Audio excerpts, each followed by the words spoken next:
para mahasiswa, kuliah kita berikutnya ini berkaitan dengan manajemen bencana ini tentu banyak hal yang bisa kita bicarakan. Bicara manajemen bencana, maka kita bicara banyak hal yang menyangkut bagaimana melakukan penata laksanaan terhadap berbagai kejadian bencana. Kita sudah mengetahui bencana itu ada 3, bencana alam, non alam, dan bencana sosial. Ya. Sekarang ini yang sedang kita hadapi adalah bencana non alam. Ya. Dan tentunya bencana non alam ini sesuatu yang memang sangat luar biasa mempengaruhi kehidupan manusia. Ya. Kita saat sekarang ini berada pada suatu fase di mana dunia mengalami bencana yang sangat luar biasa yang diakibatkan oleh virus yang namanya coronavirus disease 99. Ada juga kita mengenal disebut dengan bencana biologi. Nah, jadi bencana biologi itulah bagian dari bencana non alam. Ya. Jadi bicara biologi tentu bicara yang sifatnya mikroskopis, sesuatu yang sangat kecil, mikro. Ya. Virus itu adalah salah satu bentuk mikroskopis, ya, dan masuk bagian daripada biologi, ilmu yang berkaitan dengan bios, kehidupan. Ya. Virus itu adalah virus yang dapat hidup jika dia berada pada inangnya yang cocok, yang dia bisa hidup dengan makmur jika menemukan inangnya yang cocok. Inangnya bisa pada binatang, binatang menularkan kepada manusia, atau inangnya bisa manusia dan dari manusia menularkan kepada manusia yang lain. Oleh karena itu kita mengenal istilah epidemi dan pandemi.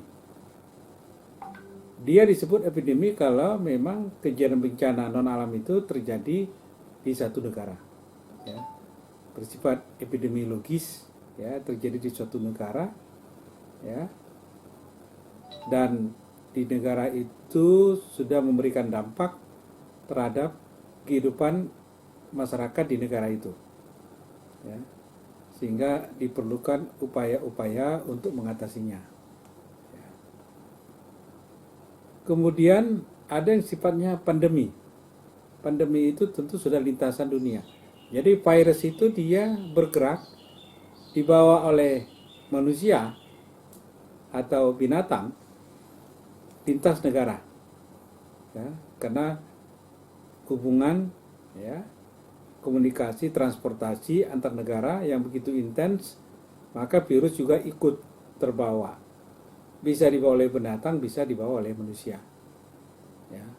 Nah, pada saat dia sudah bertransmisi di suatu daerah tertentu dan dia menjadi penularan di suatu wilayah, dia disebut dengan transmisi lokal. Ya, karena kalau sudah transmisi lokal berarti penularan itu terjadi antara masyarakat lokal itu. Awalnya dari luar, apakah dari negara lain, ya, atau dari provinsi lain masuk ke suatu kabupaten kota sehingga dia menjadi penularan yang sifatnya lokal. Ya, itu bisa terjadi dan sekarang sedang terjadi. Sekarang itu yang terjadi transmisi lokal. Ya, kejadian yang meledak di Jawa Timur, Surabaya Raya, ya, Jawa Tengah, ya, Jabodetabek, itu semua terjadi juga karena ada transmisi lokal, ya, mempercepat terjadinya pandemi itu. Nah, kemudian apa itu bencana akibat penyakit tanaman? Nah, tanaman ini juga memang bisa menjadi sumber terjadinya transmisi ya, transmisi berpindahnya virus, ya, yang berada di suatu tanaman, yang bisa merusak tanaman-tanaman yang ada di suatu negara tertentu. Di negara-negara yang memang mempunyai pendapatan atau income dari pengelolaan, ya, produksi tanaman, ya, itu menjaga betul daerah itu dapat mencegah dari terjadinya penularan, ya, penyakit tanaman. Misalnya Australia sangat ketat sekali, ya, terhadap berbagai masuknya penyakit-penyakit yang disebabkan oleh tanaman. Sebab Australia itu mereka punya industri tanaman yang luar biasa, ada anggur, ada apel, ya, yang bagus-bagus, sehingga itu kalau masuk virus dari negara lain itu akan merusak tanaman mereka. Nah, itu juga bagian daripada upaya mengatasi bencana yang disebabkan oleh penyakit tanaman. Nah, SARS ini juga disebabkan oleh virus, ya, disebabkan oleh virus di beberapa negara, ya. Termasuk juga flu burung. Dulu disinyalir Indonesia ada flu burung yang terjadi transmisi antara manusia dengan manusia.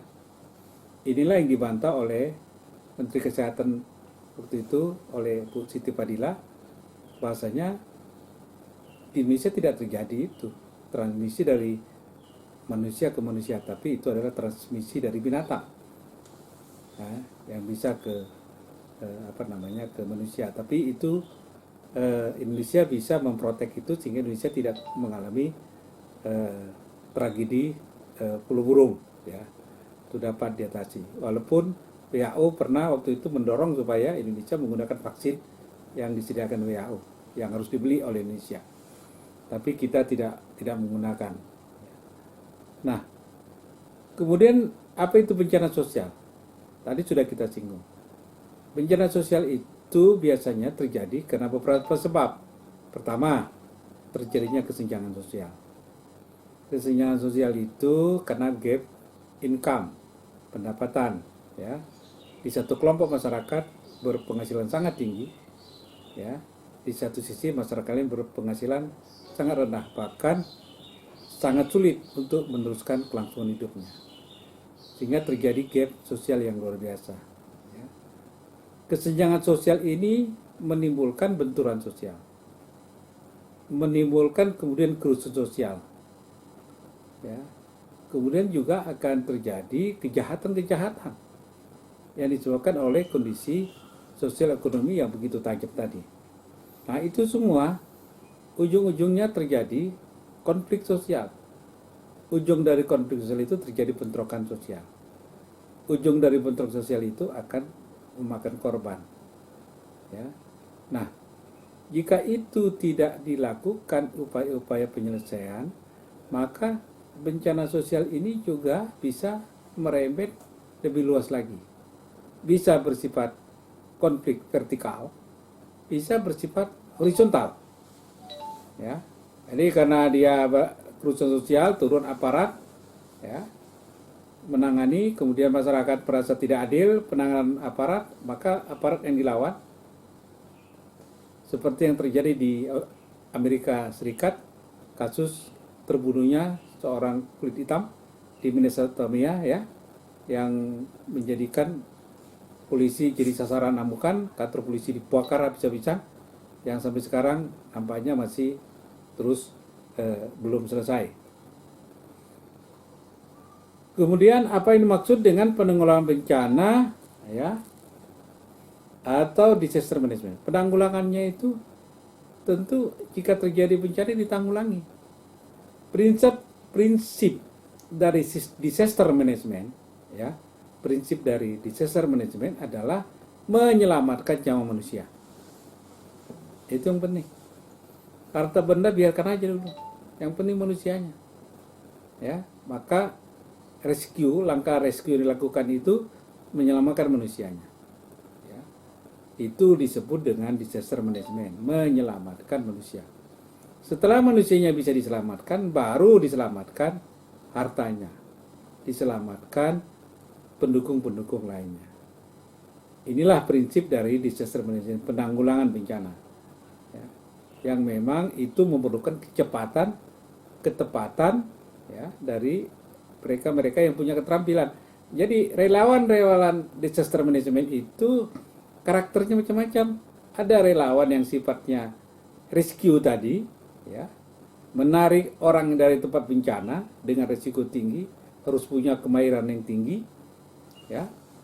Ada relawan yang sifatnya di baris belakang, menyiapkan dapur umum, menyediakan tenda, ya, yang itu tidak memerlukan keterampilan yang lebih khusus, ya.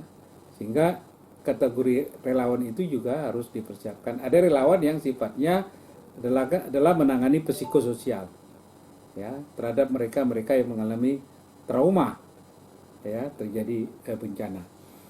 Jadi itu semua bagian daripada disaster management yang harus disiapkan dengan baik, ya.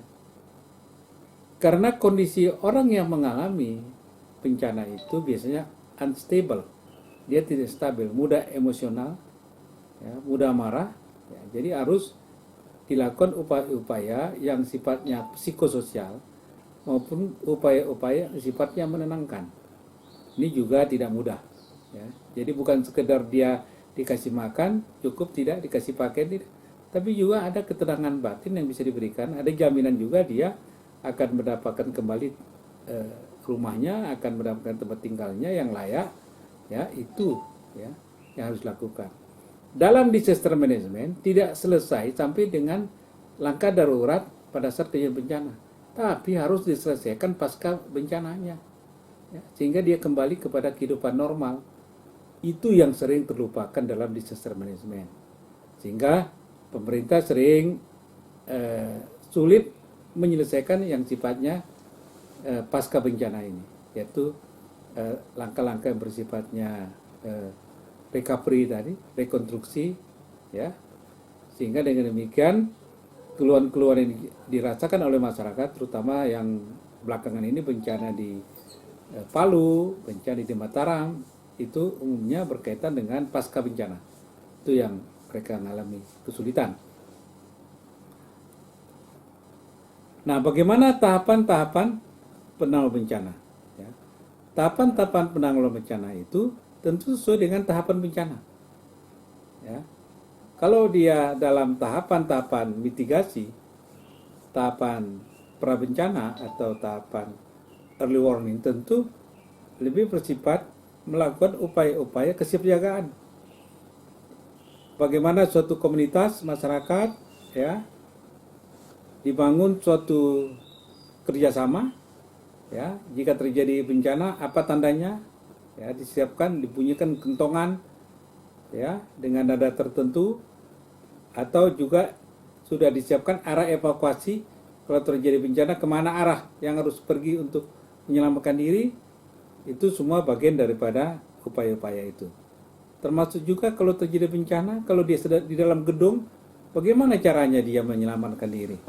Tidak bisa sembarangan saja, ada trik-triknya, ya, ada trik-triknya. Bagaimana dia harus istilahnya ngumpet di bawah meja untuk mengatasi runtuhan-runtuhan batu yang jatuh misalnya, dan sebagainya dan sebagainya. Itu semua bagian daripada langkah-langkah yang berkaitan dengan penanggulangan bencana.